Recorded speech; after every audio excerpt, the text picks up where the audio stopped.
Inspector Thorne of the Homicide Bureau, whose investigations rank with many of the most celebrated ones in the annals of crime fiction. An investigator smart enough to claim he is dumb and modest enough to believe it. Tonight, Inspector Thorne turns to the Mastermind murder case.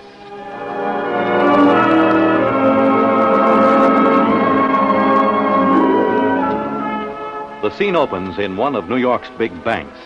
All is quiet and serene at a paying teller's window as the beautiful and socially prominent Jessica Monterey, wife of the bank's president, steps up to the teller's window, and we hear him say the words that are the prelude to violence and murder. Good morning, Mrs. Monterey. It's nice to see you here. Thank you, Mr. Lamb. I have a check for $50 I'd like you to cash. Certainly, Mrs. Monterey. Well, I'm sure this is one check we needn't look up. Drawn by the wife of the president of the bank. I suppose so. Here you are. 20, 40, 50. Thanks. Is my husband here? Yes, in his office. But he has someone with him. He won't be more than a few minutes.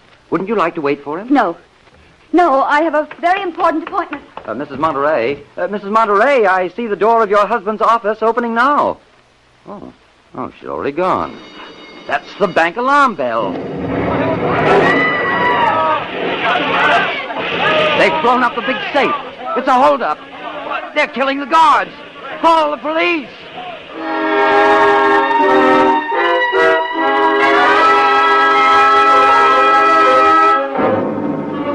And a few minutes later, we see Inspector Thorne running into the bank with his right-hand man, Sergeant Muggan, as he says, Sergeant Muggan, get that crowd out of the way. Stand back, everybody. We're the police. Nobody leave the bank.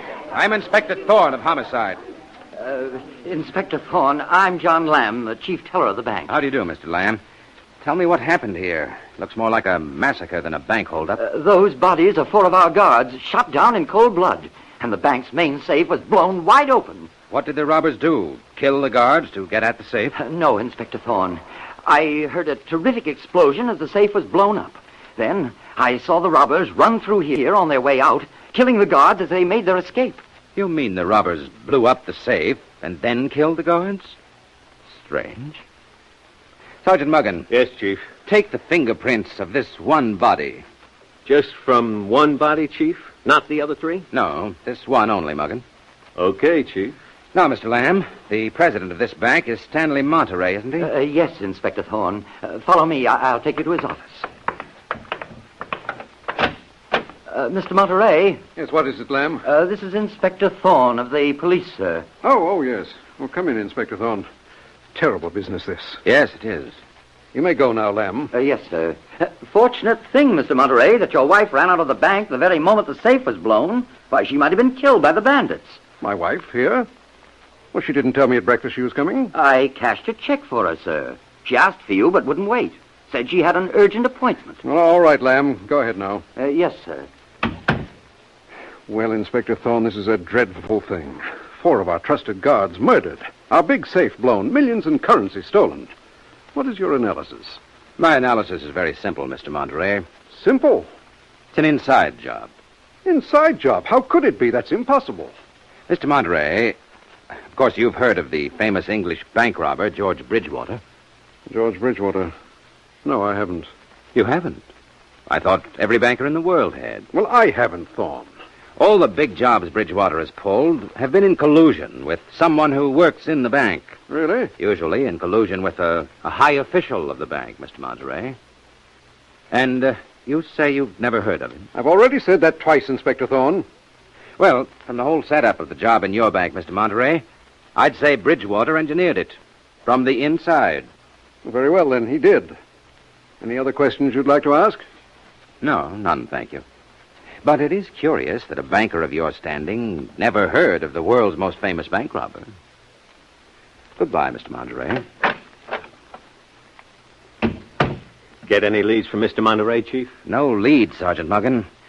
Only an idea that may be very right or very wrong. We'll start back to the Homicide Bureau now. I have some checking to do.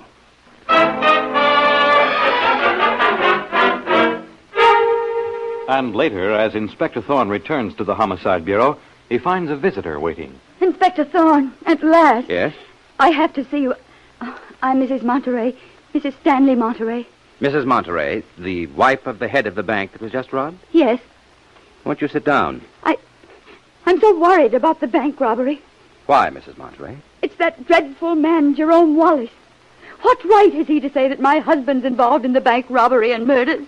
Who is this Jerome Wallace? He owns a lot of the bank's stock. He's very rich. Mrs. Monterey, have you any idea why Wallace is making these accusations? I think he's insane. Did your husband and Wallace ever quarrel? No, never. Doesn't it seem strange to you that Wallace should deliberately accuse the head of his own bank of such crimes? You can think of nothing that might have aroused Jerome Wallace's suspicions, his apparent malice. No. Look here, Mrs. Monterey. You must tell me the truth. You know that Wallace has some motive, and you know what that motive is. No. Does your husband know you're here? Oh, no. No, I came here because I wanted to save my husband. Because you were in some way responsible for his trouble? No.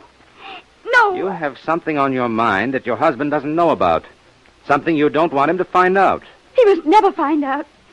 Stanley's so hot-tempered, he'll be wild if he knows about it. Your husband hot-tempered? About something Jerome Wallace has done? Tell me, Mrs. Monterey, just what is your connection with this man, Wallace? I met Jerome Wallace at a dinner a few months ago. He kept annoying me, making advances. Go on. Finally, I had to tell him to keep away from me, that I loved my husband. He got very ugly. He said he'd get even. And you're asking me to believe that is why he's now attacking your husband? It's all my fault, Inspector Thorne. Oh, I wish I'd never met Jerome Wallace. Mrs. Monterey, what were you doing in the bank?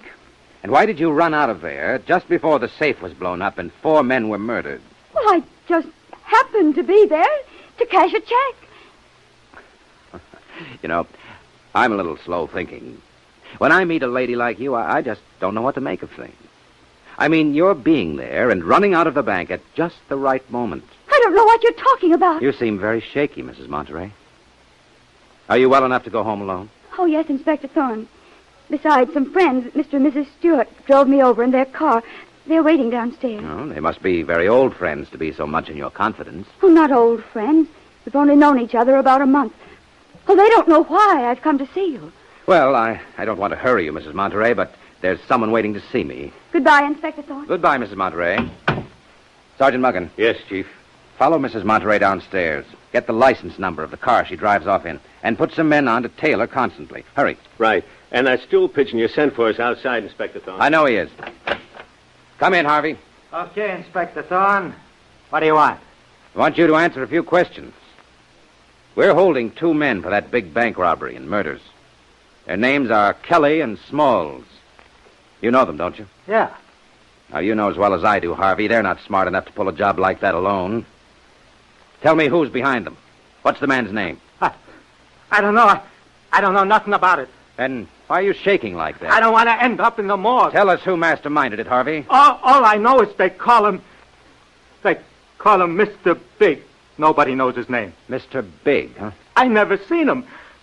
Honest, Inspector Thorne, you know me. I helped you cops many a time, but this one is murder. That's all you'll tell me? That's all I know, Inspector Thorne. All right, Harvey. You can go. Thanks, Inspector Thorne. I got that license number on the car Mrs. Monterey was in, Chief. You get anything from Harvey? Only that somebody did mastermind the bank robbery and murders. A Mr. Big. Mr. Big? Is that the English bank robber Bridgewater you were telling me about, Chief? That's for us to find out, Muggan. You could have knocked me over with a feather when the wife of the head of the bank, that Mrs. Monterey, walked in.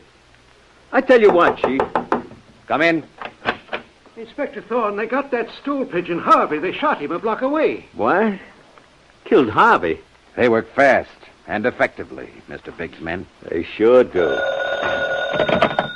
Hello, this is Inspector Thorne. Inspector Thorne, this is Stanley Monterey, head of the bank. I must see you at once. Where are you, Mr. Monterey? The bank, this is urgent. I'll be right over.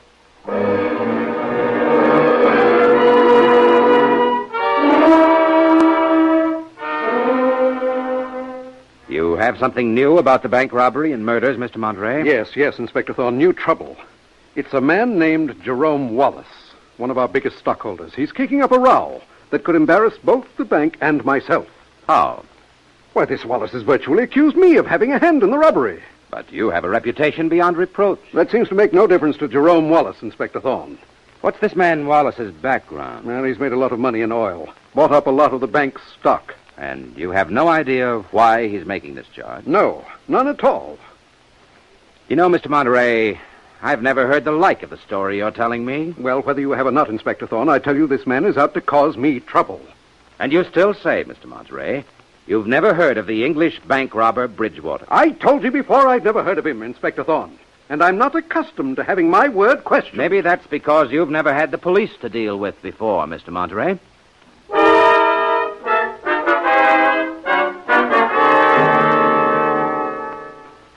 Well, Sergeant Muggan, here we are, waiting to see Mr. Jerome Wallace, the man Monterey says accuses him of the robbery. Yeah, and the one Mrs. Monterey told you was making passes at her. Well, Inspector Thorne, what can I do for you? How do you do, Mr. Wallace? This is Sergeant Muggan. Delighted. How do you do? Mr. Wallace, we're here about the robbery and murders at the bank. Well, you don't have to look any further than the head of the bank, Stanley Monterey. Yes, I've heard that's your opinion. But we can't convict Mr. Monterey simply on opinion. On what facts do you base your suspicions? Inspector Thorne, my suspicions about him are something I cannot ignore. Then I tell you, Mr. Wallace, that this job was engineered by the famous English bank robber, Bridgewater. Bridgewater? Bridgewater? Name is familiar to me. Oh, yes, now I remember. One time I was in London, a robbery of Berlin's bank. But could he be working with Monterey? I wonder. Now, this throws an interesting light on the case, Inspector Thorne. Mr. Wallace, you could help the police a great deal if you would not make your accusations against Stanley Monterey public just yet. All right, Inspector Thorne, let's put it this way. If Monterey doesn't return the money to the bank, or if you can prove someone else took it, I will make my accusation of Monterey public at the end of 3 days. You're asking a lot of a slow-thinking police officer like me to close up an important case like this in 3 days. But I'll do my best, Mr. Wallace, to deliver up the criminal. If you're unsuccessful, Thorne, I'll feel it my civic duty to expose Stanley Monterey.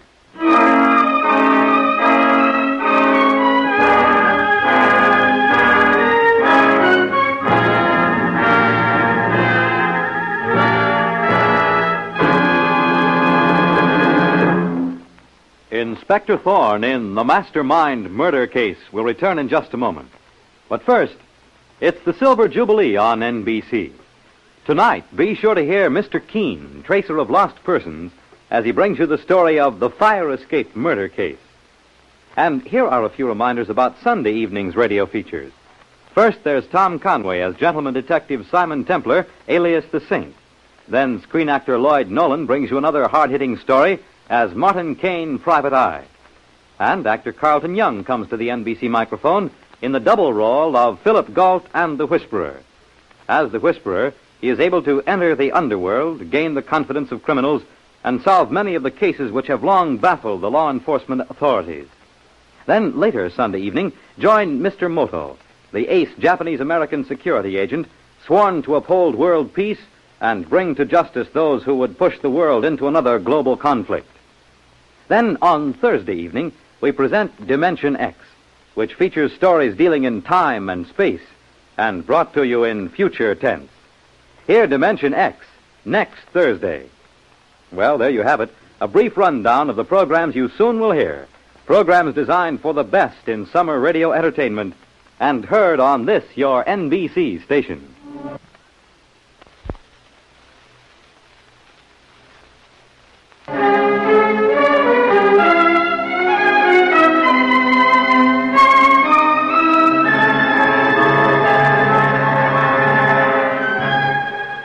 Now, back to Inspector Thorne and the Mastermind murder case.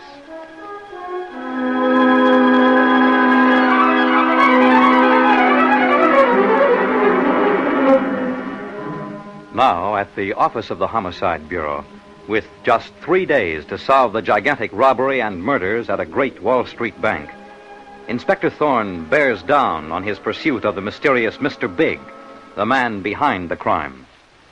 Sergeant Muggan enters, downcast. Chief, here's a report on the banker's wife, Mrs. Monterey. Well, let's see it, Muggan. Look how often Mrs. Monterey has been seeing Mr. and Mrs. Stewart, those people who were in the car with her when she came here to see me. So what? They only met a month ago. A woman like Mrs. Monterey doesn't ordinarily make intimate friends so fast. Muggan, I want you to get 2 tickets to the Bijou tonight. You and me going to a show, Chief? This morning's paper says that Mrs. Monterey is going there with the Stewarts. You and I are going, too, and we're going to meet them there. Accidentally, of course.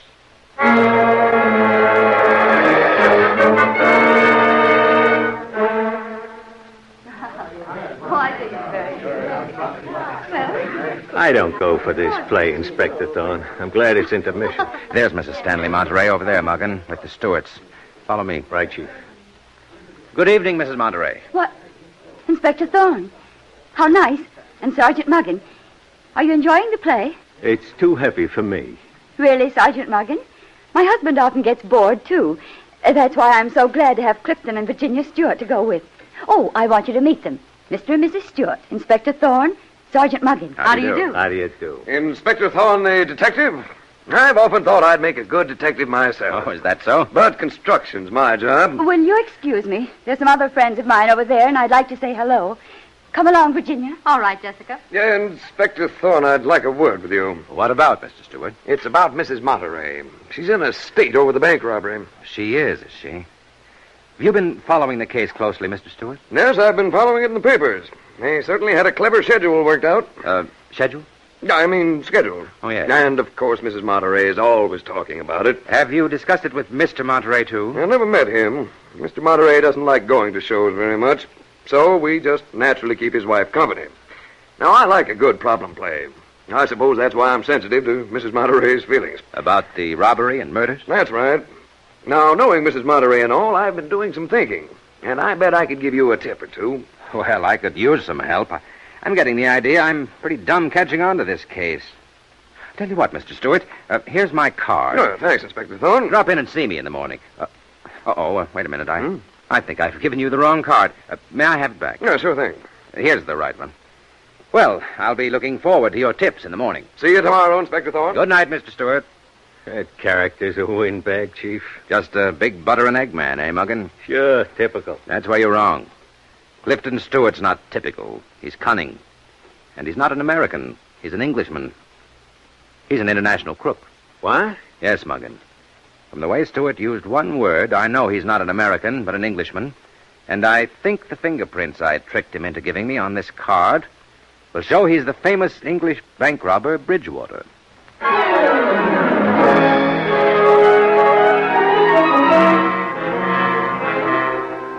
And shortly after the theater, across town, we hear 2 men's voices on the telephone. Hello? Hello, this is Bridgewater. Yes? I ran into Inspector Thorne at the theater tonight. I'm seeing him tomorrow to give him my theories on the case. Well, that should be amusing. You know what to say. He's shrewd, though he claims to be dumb. I'm Schroeder. Have you met the man I told you to meet? Not yet. Well, work on it. There's no time to lose.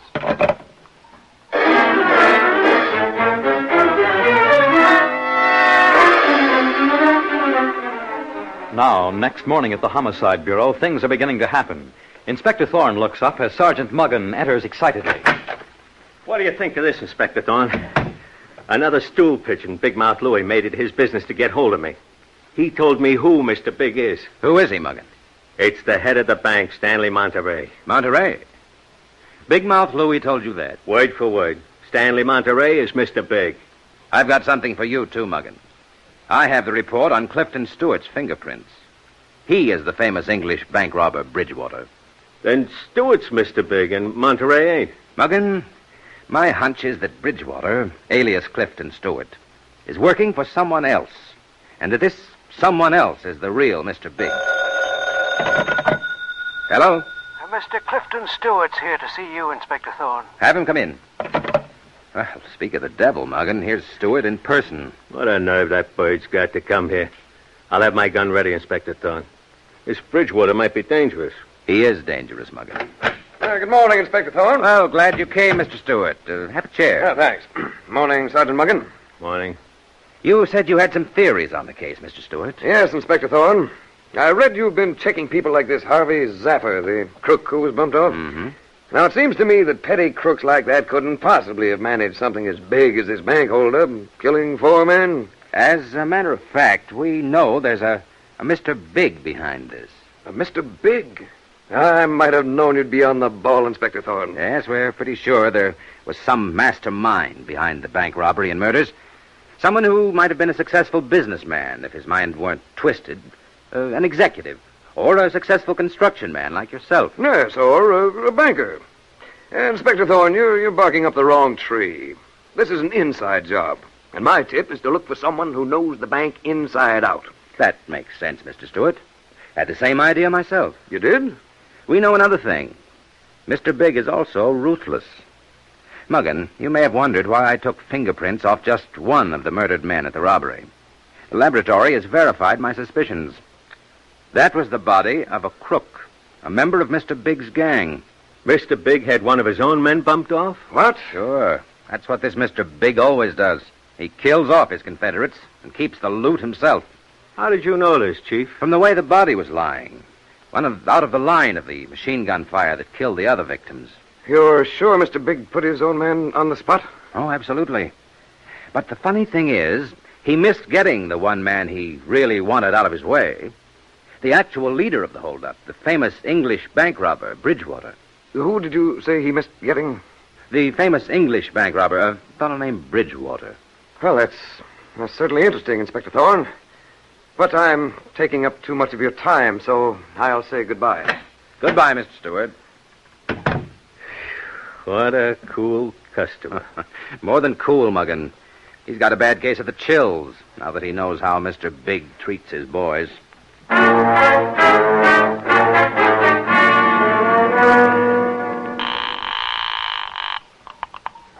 Hello? This is Bridgewater. Well? I saw Thorne. He's on to Mr. Big, but he doesn't know who he is. Listen, what are you planning for me? What do you mean? I know you had one of the boys killed. Are you fixing to throw me to Thorne? Don't be silly, Bridgewater. Why should I do that? I think Thorne suspects me. Don't worry. I've got my plans all made for Thorne. And there won't even be a body left when I get through.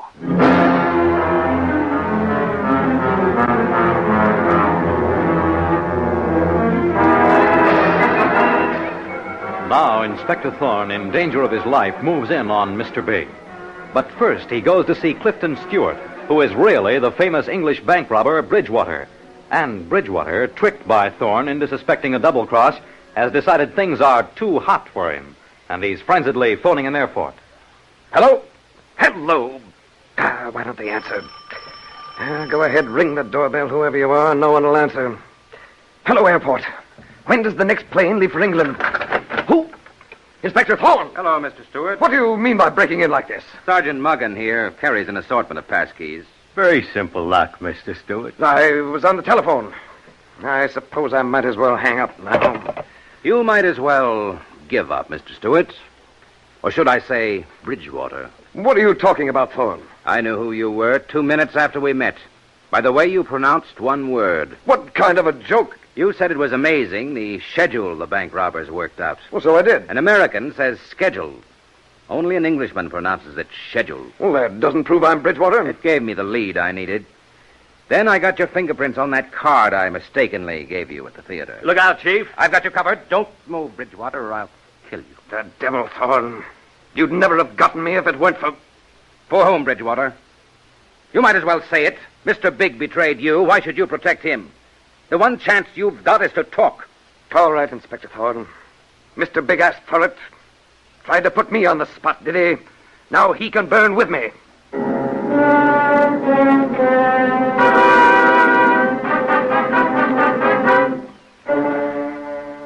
Here I am, back again, Mr. Wallace. So, you've come, Inspector Thorne. I was afraid you'd be late. The 3 days are almost up. Well, have you got your man? I think so. Good, good.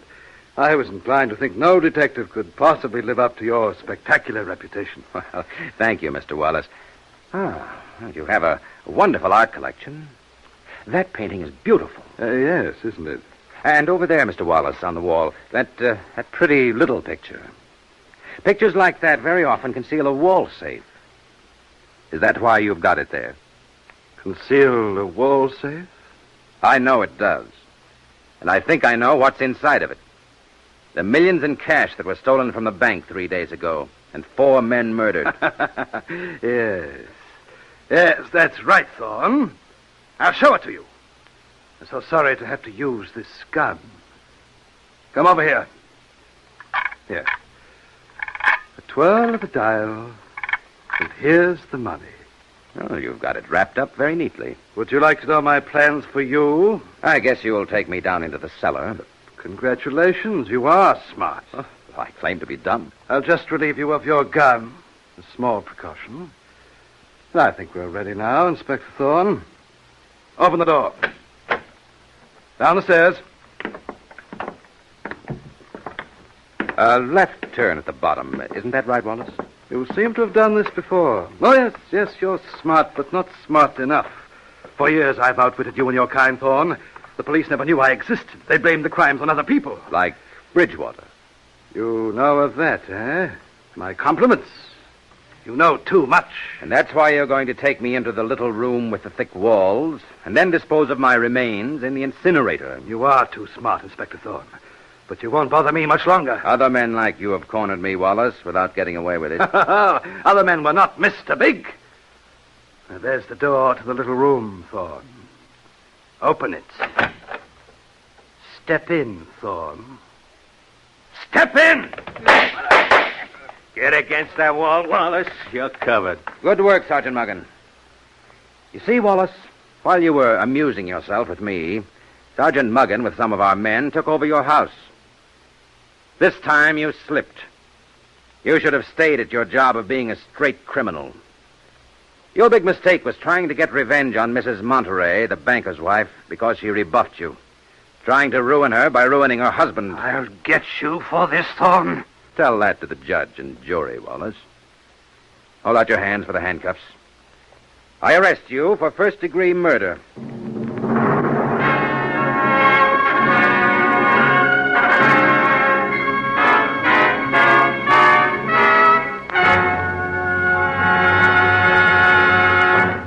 And so ends the Mastermind murder case.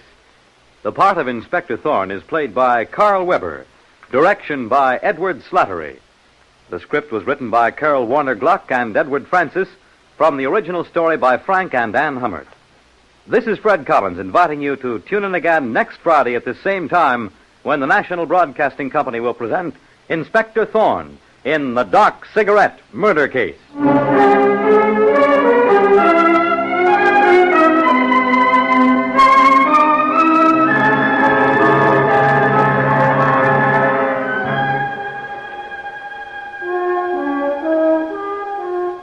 Stay tuned for Mr. Keene, Tracer of Lost Persons on NBC.